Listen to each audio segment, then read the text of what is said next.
People really don't understand what the climate was in Philadelphia in the years before Mumia was arrested.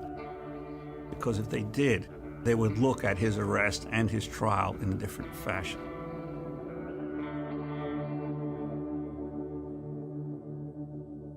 In 1982, Philadelphia journalist Mumia Abu-Jamal was convicted of first-degree murder in the killing of police officer Daniel Faulkner. On the July 4th weekend, he was sentenced to death. In 2001, federal court judge William Yon overturned Abu-Jamal's death sentence as illegally imposed and unconstitutional. Yet Abu-Jamal remained on death row for more than 10 years while the Philadelphia district attorney continued to pursue his execution. In 2011, the DA's office conceded defeat, and after 30 years on death row, Abu-Jamal was transferred from solitary confinement and joined the general prison population, where he continues his appeals. Mumia Abu-Jamal has said numerous times, "My only crime that night is that I survived." In fact, the effort to legally execute Abu-Jamal has only recently ended, but the first attempt to kill him may have been made on that fateful night of December 9th, 1981. Abu-Jamal was also critically wounded, shot through the chest, and found near the prone body of Daniel Faulkner. And the evidence that convicted him for the murder, well, it doesn't exist. It's been well established over the years that Abu-Jamal's trial was patently unjust. For instance, the Philadelphia DA trained prosecutors to exclude blacks from juries. In Abu-Jamal's case, 11 out of the 15 preemptory strikes were made to bar blacks from his jury. What this short film will document is how countless due process violations began just moments after the shooting of Daniel Faulkner and Mumia Abu-Jamal, when members of the Philadelphia Police Department began to manufacture Abu-Jamal's guilt and, perhaps more importantly, conceal his innocence.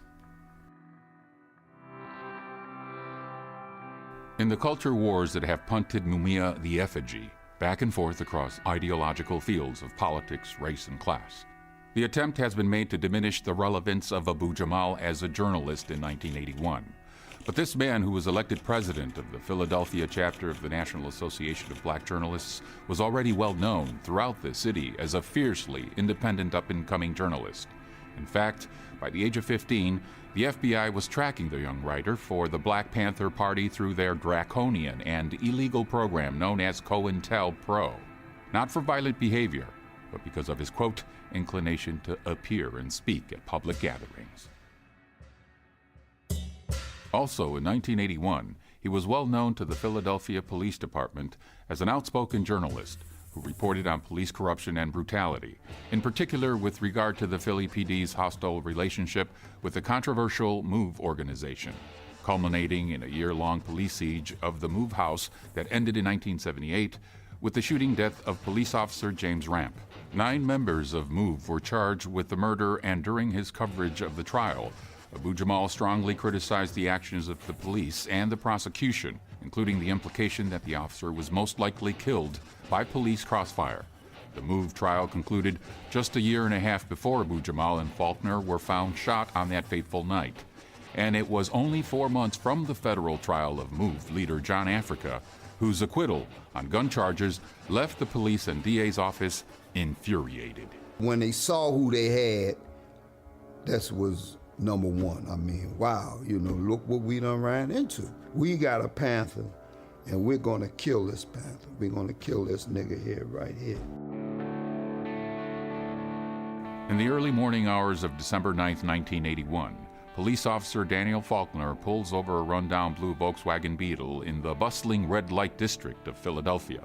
At 3:51 a.m., Faulkner reports over his radio that he has stopped the car at 13th and Locust Street. At the same time, Mumia Abu-Jamal is parked in his cab just around the corner. He fills out his log anticipating a new fare just as the clubs are closing. He's moonlighting as a cab driver after his uncompromising approach to reporting began to cost him work as a journalist. He had recently started carrying a registered .38 Charter Arms revolver during his late-night cab runs after having recently been robbed at gunpoint. From the DA's office to Abu-Jamal's most ardent defenders, all agree that Abu-Jamal's brother Billy Cook, who ran a street vendor stall nearby, exited his Volkswagen and had an exchange with Faulkner. But what happened next has been the subject of heated debate ever since. What is certain is that the version put forth by the prosecution in conjunction with the Philadelphia Police Department at Abu-Jamal's 1982 trial is a complete fabrication, and a willful fabrication at that. After being denied his constitutional right to defend himself at his original trial, and after heeding legal advice not to testify at his appeals hearing in 1995, Abu-Jamal released a declaration in 2001 in which he details the events of that night. I did not shoot police officer Daniel Faulkner. I had nothing to do with the killing of Officer Faulkner. I am innocent. I was filling out my log when I heard some shouting. I glanced in my rearview mirror and saw a flashing dome light of a police cruiser. This wasn't unusual. I continued to fill out my trip sheet when I heard what sounded like gunshots. I looked again into my rearview mirror and saw people running up and down Locust. I recognized my brother standing in the street, staggering and dizzy. I immediately exited the cab and ran to his screen. As I came across the street, I saw a uniformed cop turn toward me, gun in hand. Saw a flash and went down to my knees. Now, the prosecution claimed that Abu-Jamal's brother, Billy Cook, was alone in the Volkswagen. Officers James Forbes and Robert Shoemaker testified at the '82 trial that they were the first officers to arrive on the scene and that they immediately found Abu-Jamal's gun as well as Faulkner's gun. Inspector Alfonso Giordano would arrive 3 minutes later and take control of the scene as the ranking officer. At pre-trial hearings, Giordano testified that Abu-Jamal confessed to the murder when Giordano asked him where his gun was, and Abu-Jamal replied, "I dropped it beside the car after I shot him." Cab driver Robert Chobert testified he was parked just behind Faulkner's squad car, witnessed the shooting, and identified Abu-Jamal as the shooter. Prostitute Cynthia White also testified that she saw the shooting. Her testimony matched that of Robert Chobert's. All of these claims, most of which form the foundation of the prosecution's case, were manufactured. Let's first look at the claim that Billy Cook was alone in the Volkswagen. After Faulkner radioed that he stopped the car, he followed with, quote, "On second thought, send me a wagon." This request for backup clearly indicates that there was more than one person in the car. Then in 1995, Captain Edward D'Amato admitted that a driver's license permit for a man named Arnold Howard, a business partner of Cook's, was found on Faulkner. Again, strong evidence that there was more than one person in Billy Cook's Volkswagen. In 1982, the police and prosecution illegally kept this evidence from Abu-Jamal and his defense attorney. Why were they suppressing this evidence of other potential suspects in the shooting of Daniel Faulkner? Now, what about the immediate recovery of the weapons? Radio transmissions from the scene to Central Command over the next 15 minutes contradict the testimony of Officers Forbes and Shoemaker. No officer reports immediately finding any weapons. In fact, nearly 5 minutes later, officers on the scene report that Faulkner's gun is missing. It was 14 minutes before it was reported that the suspect's gun was recovered and that they had the doer in custody. There is no report that Abu-Jamal confessed. There is no report that a witness or witnesses identified anyone as the shooter. Prior to the arrival of the police mobile forensics unit, freelance photographer Pedro Polikoff arrives, moving freely through the crime scene and snapping off more than 24 photos. These photos show, contrary to police regulations, that the area was not properly secured to preserve evidence. The photographs also show Officer Forbes walking around carrying both guns in his bare hand. This lack of regard for forensic evidence looks more like willful intent to manipulate a crime scene when you consider the following. Police reported no fingerprints on the guns. No tests were done on Abu-Jamal's hands for gunpowder residue. Contrary to police regulations, Officer Forbes failed to immediately turn over the weapons to the mobile crime unit. In fact, the weapons were not turned over for 2 hours. Later, the police falsely described the bullet from Faulkner's head wound as too damaged and deteriorated to do a comparison ballistics test with a bullet fired from Abu-Jamal's gun.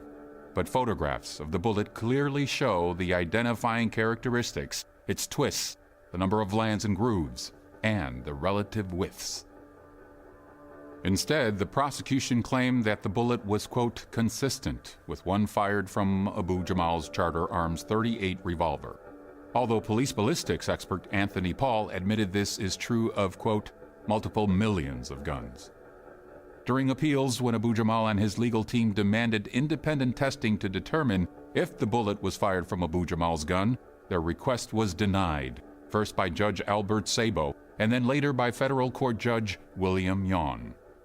What all of this clearly illustrates is that, in fact, there is no physical evidence that Abu-Jamal shot Faulkner, or that his gun was the murder weapon. But what about eyewitness testimony? What about Cynthia White, the prostitute whose testimony was the linchpin to the prosecution's case? Several times after the shooting, she was arrested only to be let go after she signed updated witness statements. Each time, the story changed to make a stronger case against Abu-Jamal. By the time the case went to trial, her statement fit perfectly into the prosecution's case. Witnesses Pamela Jenkins and Yvette Williams swore that White said she was scared for her life under police threats if she didn't testify as they wanted. Witness Veronica Jones blurted out on the witness stand at the 1982 trial that the police told her Cynthia White was given a deal to say that Abu-Jamal was the shooter. Jones testified that the police threatened her to ID Abu-Jamal as well. What's more, all the civilian witnesses, both for the prosecution and the defense, testified that they didn't see Cynthia White on the scene, or only later after the police arrived. And what about eyewitness Robert Chobert? His testimony was arranged most likely by Inspector Alfonso Giordano.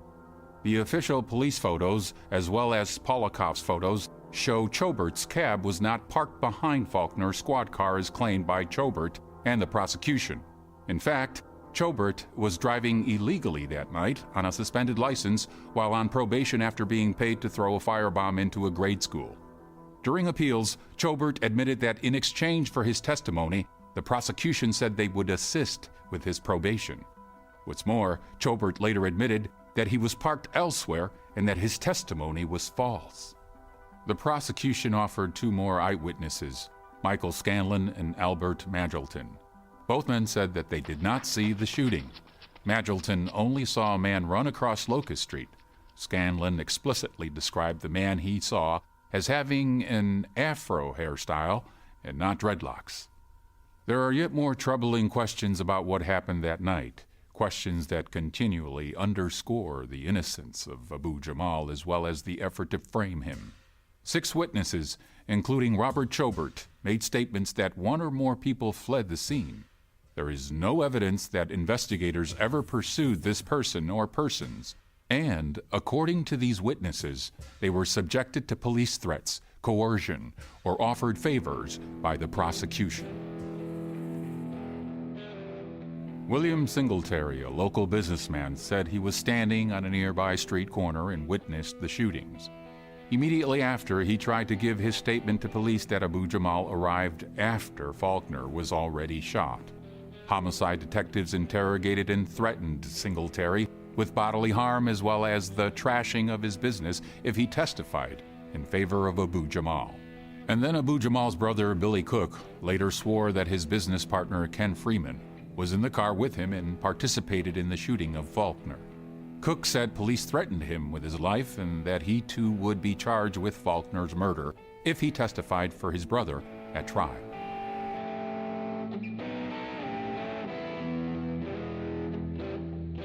Also factor in that 8 people, including 2 officers and 2 prosecution witnesses, identified the shooter or persons near Faulkner as wearing a green army jacket. But Billy Cook was wearing a blue Nehru-style jacket, and Abu-Jamal was wearing a blue quilted ski jacket with wide red zigzag stripes. In 1999, a career criminal and self-described hitman Arnold Beverly confessed he shot Faulkner in the head and that Abu-Jamal arrived after Faulkner was shot and had nothing to do with the shooting. Without providing any reason except that the confession was too late, the Pennsylvania and federal courts have refused to even admit this confession into evidence. Now, while the prosecution supposedly had 4 witnesses to the shooting, none of their witnesses ever said they saw Abu-Jamal get shot. The prosecution argued that as Abu-Jamal came across Locust Street, he shot Faulkner in the back, and as Faulkner turned and was falling down, he pulled his gun and shot Abu-Jamal. An upward shot through his chest. While the prosecution tried to explain the clear downward trajectory of the bullet as a ricochet off his ribcage, medical evidence is clear that the bullet moved cleanly into Abu-Jamal's chest, through his lung, and lodged near his liver in an uninterrupted downward line. The prosecution's rendition of how Abu-Jamal was shot is physically impossible.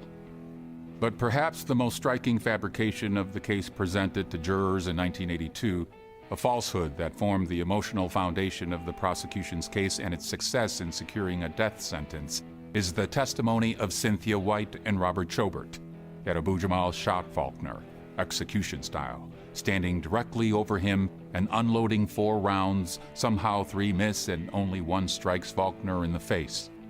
Now, what this claim actually shows is the clear intent by members of the Philadelphia Police Department and the District Attorney's Office to frame Mumia Abu-Jamal for a crime he did not commit.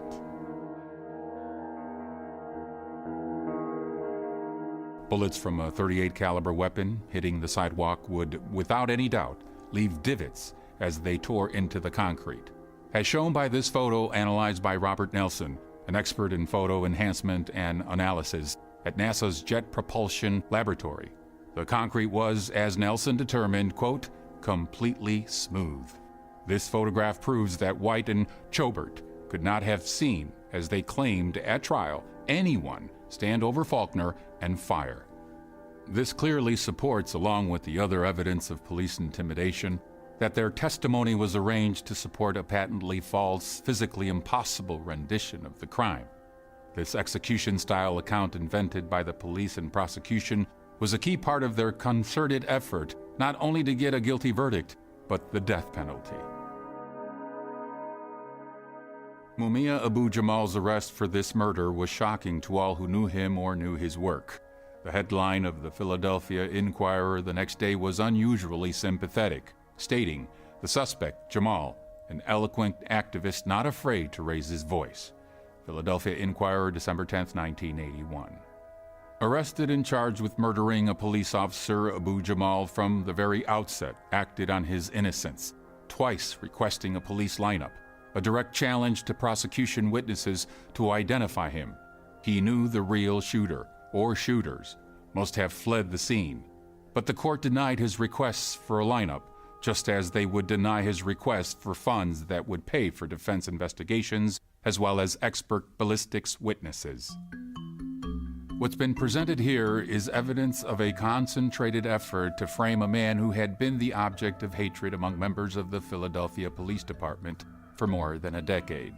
Though it was denied by police, the admitting doctor at Jefferson Hospital, where both Abu-Jamal and Faulkner were admitted, noted injuries indicating that Abu-Jamal took a serious beating in addition to his critical gunshot wound.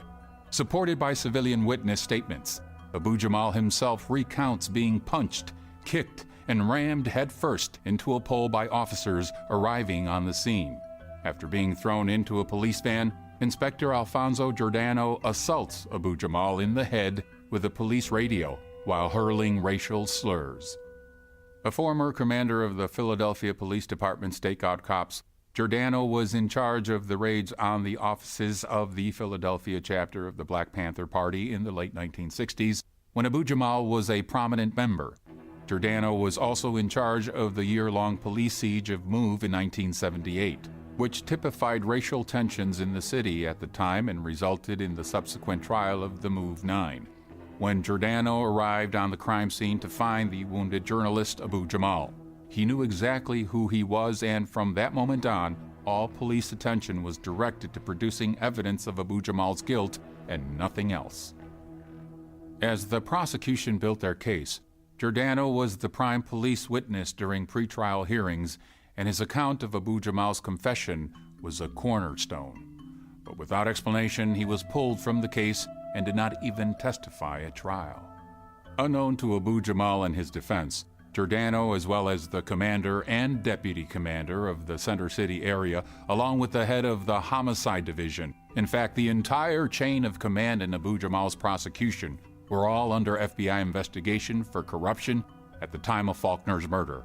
Giordano was removed from his post as a command inspector and relegated to desk duty after the FBI and the Justice Department apparently informed Philadelphia District Attorney Ed Rendell that Giordano was under investigation for corruption and his testimony at Abu-Jamal's trial would undermine their case. Giordano resigned from the police force at full retirement pay, the first working day after Abu-Jamal's conviction. His previously publicized report that Abu-Jamal confessed to shooting Faulkner was not even introduced at trial. But the prosecution would still get their confession. The DA's office convened a roundtable meeting and asked police witnesses, did anybody hear his statement? Officers Gary Bell and Gary Wakshull, along with Jefferson Hospital security guard Priscilla Durham, suddenly report a second confession by Abu-Jamal. At this point, this dramatic second confession is being remembered and reported more than 2 months after the night of the crime. Officer Wakshull, assigned to Abu-Jamal from the crime scene through his admittance to the hospital, along with Officer Bell and security guard Durham, reportedly heard Abu-Jamal say, "I shot the motherfucker and I hope he dies." But less than 2 hours after supposedly hearing this confession, Wakshull completed his report to homicide detectives with the statement that during his entire time guarding Abu-Jamal, quote, "the Negro male made no comments." When Wakshull was questioned during appeals why it took more than 2 months to report this supposed confession, he explained that he was too distressed to remember and then later claimed, quote, "I only then realized it might have some meaning." Security guard Priscilla Durham, who had aspirations to become a police officer herself, later admitted to her stepbrother that she lied about hearing this confession. And what about Dr. Anthony Coletta, who was with Abu-Jamal from the time he arrived in the emergency room until he went into surgery and stated that he did not hear nor hear of any confession made by Abu-Jamal in the hospital?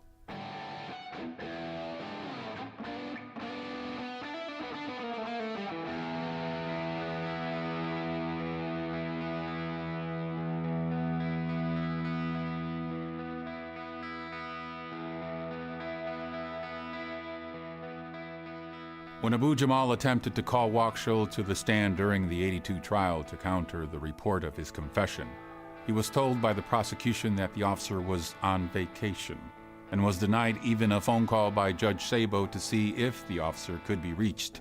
When Abu-Jamal protested this blatantly unreasonable and unjust denial, Sabo's response was, "Your attorney and you goofed." A comment of such cruelty is no surprise given the obvious bias and racism of Judge Sabo, who promised to a fellow judge in the presence of court reporter Terry Maurer Carter that, quote, "I'm going to help them fry the nigger."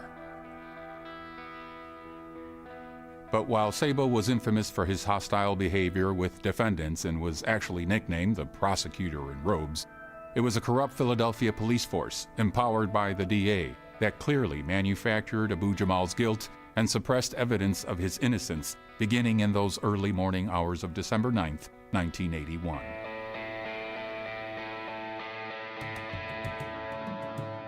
In 1998, from the bowels of death row, Mumia Abu-Jamal made this statement, a statement that reaches back into Philadelphia's unquestionably racist history and shines a bright light into the darkness. Even after their legal legerdemain, I remain innocent. A court cannot make an innocent man guilty. Any ruling founded on injustice is not justice. The righteous fight for life, liberty, and for justice can only continue.